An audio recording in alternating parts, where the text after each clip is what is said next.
Apple sued OpenAI over stolen trade secrets, and now it's getting dragged through the dirt, literally, because OpenAI just published their digital fingerprints on iMessage like it's a crime scene photo dump. So, here's the thing. Apple claims OpenAI ripped off their secret sauce, but Sam Altman just hit reply, all with a blog post titled, "Apple is getting this wrong. It's like suing someone for stealing your recipe while you're also live streaming yourself cooking it on TikTok."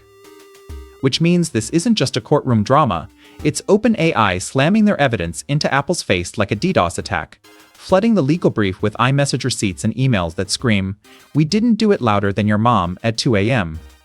And that's when you realize this isn't about tech, it's about power.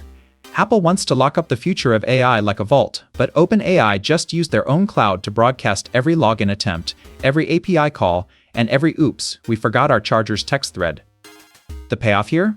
Apple just learned that even in court you can't delete your digital footprint, because OpenAI's lawyer literally screenshot their own iMessage convos and mailed them to the judge like a middle finger made of PDFs. Apple just learned that even in court you can't delete your digital footprint, so when they tried to play hardball, OpenAI hit forward and sent the whole group chat straight to the judge. Subscribe for the daily AI report, where we cover the lawsuits you can't screenshot.